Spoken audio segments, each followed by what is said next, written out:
हिंदी समझते हैं और हिंदी में एक मुहावरा है, अगर चाची की मूंछ होती तो वो चाचा कहलाती, अगर चाची की मूंछ होती तो वो चाचा कहलाती, अब चाची की मूंछ नहीं है तो वो चाचा नहीं हो सकती। पक्ष ने कहा कि अगर हम इंडी अलायंस की सरकार बनाते तो हमारा भाषण किस प्रकार का होता, उस भाषण के विषय में आज मैं संबोधन करूंगा। यहां सभी गणमान्य लोग बैठे हुए हैं, इसलिए चाहिए ये टी शर्ट और टी शर्ट के जीजाजी बाहर कैसे?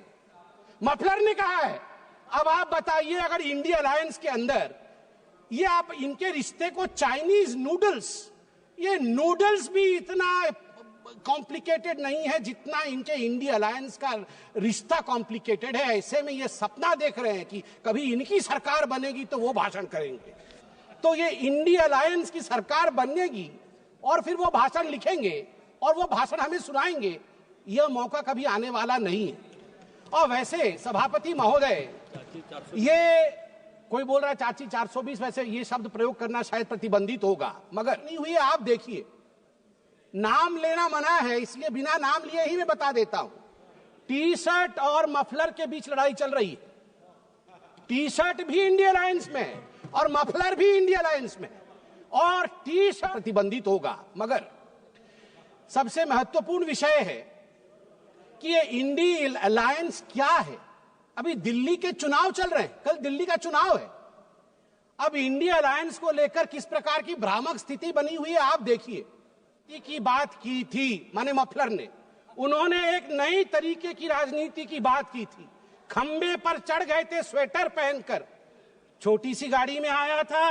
कौन सी गाड़ी थी? कौन सी गाड़ी थी? एल्टो थी। तो किसी ने पीछे से कहा नहीं वैगनार, वैगनार। अच्छा, वैगनार से आए थे और सीधे शीश महल में जाके पार्किंग हुई है उनकी, सीधे शीश महल ने भाषण दिया है।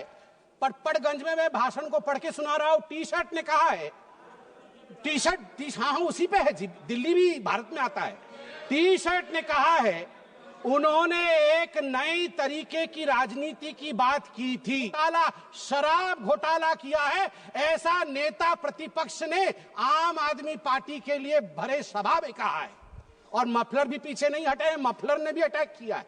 मफलर ने भी कहा है टी शर्ट को कि टी शर्ट और टी शर्ट के जीजाजी, ये दोनों नेशनल हेराल्ड केस में जेल के अंदर चक्की पीसने चाहिए। ये आज चीन के विषय में तो 34 बार चीन का नाम लिया गया। चीन में मैन्युफैक्चरिंग, चीन में प्रोडक्शन, सब कुछ बताया गया। आज मैं हकीकत रखना चाहता हूं। सभापति महोदय, अटल बिहारी वाजपेयी जी की सरकार, मैं कागजात लेके आया हूं मैन्युफैक्चरिंग का, इसलिए चाहिए ये टी शर्ट और टी शर्ट के जीजाजी बाहर कैसे? मफलर ने कहा है, अब आप बताइए अगर इंडिया अलायंस के अंदर ये आप इनके रिश्ते को चाइनीज नूडल्स, ये नूडल्स भी इतना कॉम्प्लिकेटेड नहीं है जितना इनके इंडिया अलायंस का रिश्ता कॉम्प्लिकेटेड है। ऐसे में ये सपना देख रहे हैं कि कभी इनकी सरकार बनेगी तो वो भाषण करेंगे। $0.75 बिलियन इंडिया का ट्रेड सरप्लस था। हम एक्सपोर्ट ज्यादा कर रहे थे, इंपोर्ट कम कर रहे थे, $1.7 बिलियन अधिक कमा रहे थे। मगर 2004 से 2014 तक 10 वर्षों में इनकी पार्टी ने ध्वस्त कर दिया उसे। 25 गुना जो डेफिसिट होता है, ट्रेड डेफिसिट, वो बढ़ा के रख दिया इंडिया और चाइना के। चीन की मैन्युफैक्चरिंग की बढ़ाई कर रहे थे आदरणीय राहुल जी। 2004 में अटल बिहारी वाजपेयी जी के कार्यकाल में India China bilateral trade had set a new record with a total trade touching $13.6 billion and India was enjoying a comfortable trade surplus of $1.75 billion। Unemployment के विषय में बातचीत हुई थी। अनएम्प्लॉयमेंट का रिकॉर्ड यहां मैं स्ट्रेट रखना चाहता हूं। RBI, KLEMS, capital, labour, energy, material और सर्विसेज, इसके माध्यम से देश का एम्प्लॉयमेंट निर्धारित होता है। मैं आपको यहां के बीच में मैं आज सवाल पूछना चाहता हूं, यही करार हुआ था क्या? ये जो दोनों गए थे चीन में, MOU साइन हुआ था शी जिनपिंग के साथ, राहुल गांधी जी ने किया था क्या? यही करार किया था।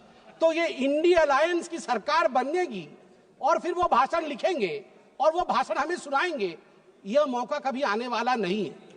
और वैसे सभापति महोदय, ये कोई बोल रहा है चाची 420, वैसे ये शब्द प्रयोग करना शायद प्रतिबंधित होगा, मगर आंकड़े दे दूं, जहां 2004 से 14 के बीच जब यूपीए की सरकार थी तो मात्र 2.9 करोड़ नौकरी दी गई थी, वही मोदी जी के 10 वर्ष के कालखंड में। एही भली वीडियो देखिबा पाई आम चैनल को लाइक शेयर सब्सक्राइब करंतु। Video report Odia news.